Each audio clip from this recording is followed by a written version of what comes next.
బాగా చేయండి. లేకపోతే దాంట్లో ఫాల్ట్ తీసుకుంటే మీ ఉద్యోగాలకి ఇది ఇబ్బంది వస్తుంది. గుర్తుపెట్టుకోండి. ఫుడ్ అంత క్వాలిటీగా లేదని చెప్తున్నారే. మధ్యాహ్నం అయితే తినకుండా పిల్లలు వాళ్ళు ఏం చెప్తారు కానీ నేను విన్నాను. యాక్చువల్గా పేరెంట్స్ గురించి విన్నాను. యాక్చువల్గా వాళ్ళు ఫుడ్ బాగాలేక మధ్యాహ్నం నుంచి ఇంటికి వెళ్ళిపోతున్నాను చాలా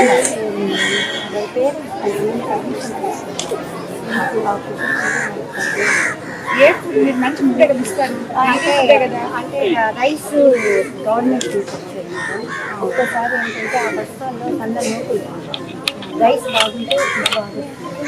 కర్రీ గురించి అయితే గమనించలేదు. ఆ రైస్ ఒక్కటి కొంచెం ఇబ్బందిగా ఉంటుంది. ఏంటంటే కొంచెం రైస్ నోకులు ఉంటుంది. ఒక 2 days అన్నింటుంది కదా అనేది. తర్వాత నుంచి మళ్ళీ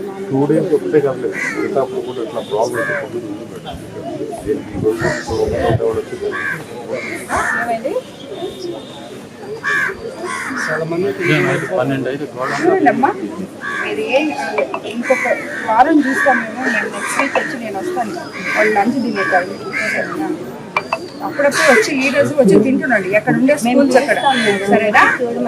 ఉండే 3 స్కూల్లో పెద్ద స్కూల్ మేడం. మన కోవూరు టచ్లో రాజు స్కూల్, బాయ్స్ స్కూల్ తర్వాత ఉమెన్కి దానికంటే ఎక్కువ స్ట్రెంత్ ఉంది. ఎంతమంది ఉన్నారు ఇక్కడ స్టూడెంట్స్? 440 మంది, 350, 360 మంది వస్తారు.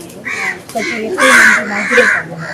వాళ్ళు సీజనల్గా. ఎవరు ఇప్పుడు ఇక్కడ మొత్తం మీరేనా? ఫుడ్ సెక్షన్ అంతా మీరేనా చూసేది? నేను మధ్యాహ్న ఫస్ట్ అసిస్టెంట్ సార్.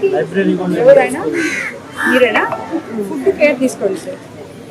గవర్నమెంట్లో కూడా చెప్తున్నారు పిల్లలకి హెల్దీ ఫుడ్, మంచి ఫుడ్ ఇవ్వాలి.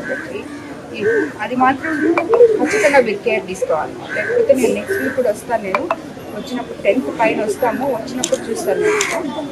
తీసుకోండి. అండ్ పెంచేటప్పుడు టీడీపీ వాళ్ళని ఖచ్చితంగా లీడర్స్ని పిలవాలి.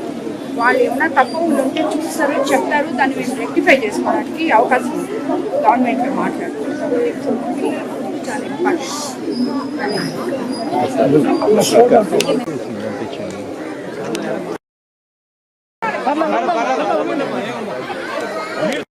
ఇక్కడ ఏమైనా ప్రాబ్లం ఉంటే నాకు చెప్పు.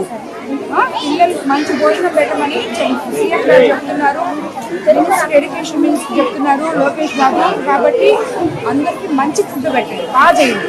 లేకపోతే దాంట్లో ఫాల్ట్ తీసుకుంటే మీ ఉద్యోగాలకి ఇది ఇబ్బంది వస్తుంది. గుర్తుపెట్టుకోండి.